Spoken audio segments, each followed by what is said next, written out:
ಆತ್ಮೀಯ H16 news ಅರ್ಥಾತ್ ಸಿದ್ದರಾಮಯ್ಯ ಸ್ವಾಗತ. ನಾನು ನಿಮ್ಮವ MI ಅಥವಾ ಮಲ್ಲಪ್ಪ ಜೋತರ. ಆತ್ಮೀಯರೇ, ಕೊನೆಗೂ ಗಜಪ್ರಸವ ಆದಂತೆ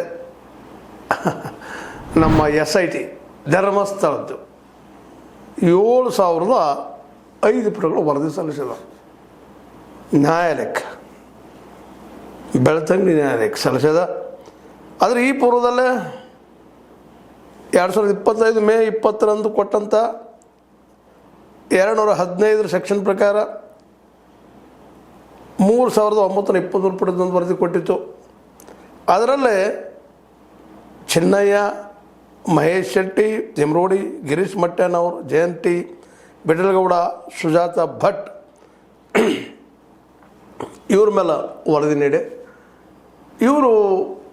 ಇವರು ನೇಮಿಸಿದ್ರು ಅನ್ನುವಂಗೆ ವರದಿ ಕೊಟ್ಟಿದ್ರೆ ಹಿಂದಿನದರಲ್ಲಿ ಇವರು ಆರೋಪಿಗಳಪ್ಪ ಅನ್ನುವಂಗೆ. ಆದರೆ ಇವೆಲ್ಲ ಏನಪ್ಪ ಅಂತಂದ್ರೆ ಷಡ್ಯಂತ್ರ ಮಾಡಿದ್ರು ಅಂತನ್ನುವಂಥ ಆರೋಪ ಚರ್ಚೆ ಆಯಿತು, ನೀವು ಕೇಳಿದಿರಿ. ಅದರ ನಂತರ ಅದರ ಮುಂದುವರಿಕೆಯಾಗಿ ಈಗ 3,082 ಪುಟದ ಮತ್ತೊಂದು ಸೇರಿಸಿ ಒಟ್ಟು 7,005 ಪುಟಗಳ ವರದಿಯನ್ನು ಸಲ್ಲಿಸಿದ್ದಾರೆ SIT.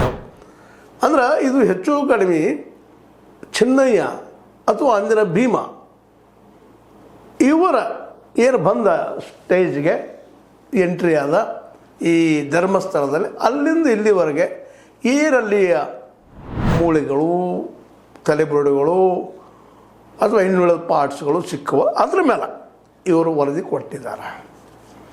ಇದರಲ್ಲೇ ಬಂದು ಚೆನ್ನೈ ನಿಮಗೆ ಗೊತ್ತದ, ಈ ಭೀಮಿದ್ದಂತವ ಇಲ್ಲದರಿ ಅಲ್ಲದರಿ ಅಂತೇಳಿ ಹೇಳ್ತಾ ನಾವು ಹೋಗಿದ್ದು ತೋರಿಸೋದ. ಅದ್ರ ಕೆಲವು ಕಡೆ ಸಿಕ್ಕು, ಕೆಲವು